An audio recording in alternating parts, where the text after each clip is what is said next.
ஒரு பெரிய முரடன் உழைக்காமல் எல்லோரையும் மிரட்டியே சாப்பிட்டு வந்தான். எளியவர்களையும் மிரட்டி உதைத்து பணம் பறித்து வந்தான். என்றாலும் அவனுக்கு திருப்தி வரவில்லை. காட்டில் ஒரு எளிய துறவி இருந்தார். மக்கள் அவர் மீது மதிப்பு வைத்திருந்தனர்.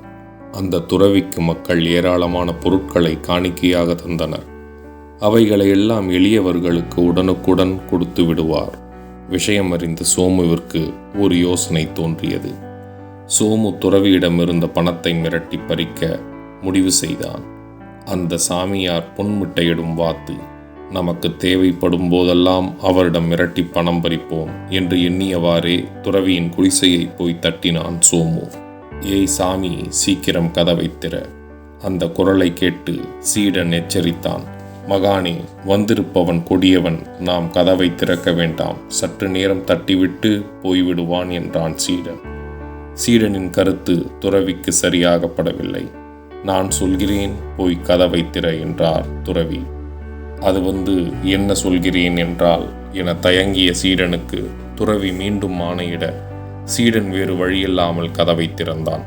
கோபமாக உள்ளே நுழைந்தான் சோமு.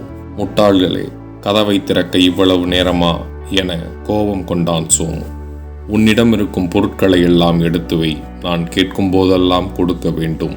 இல்லாவிட்டால் கொன்று விடுவேன் என்றான் சோமு. இதற்குத்தான் கதவை திறக்க வேண்டாம் என்றேன். இந்த ஊரே உங்களை வணங்குகிறது. இவன் என்ன பேச்சு பேசுகிறான் என்று ஆவேசப்பட்டான் சீடன். சோமு போன்றவர்களையும் ஒதுக்கக்கூடாது. அப்படி ஒதுக்கினால் நான் எப்படி துறவியாக இருக்க முடியும்? சோமு, இப்போது என்னிடம் எதுவும் இல்லை. நாளை வா, மக்கள் கொடுக்கும் காணிக்கைகளை உனக்கு அப்படியே தருகிறேன் என்றார் துறவி. துறவியின் கனிவான பேச்சு சோமுவை எதுவோ செய்தது.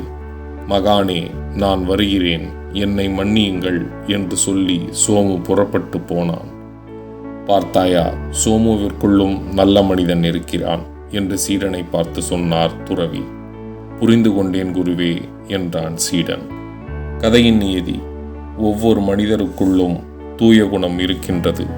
அது வெளியில் வெளிப்படும் போதே அவர்கள் நல்லவர்களாக தெரிகின்றனர்.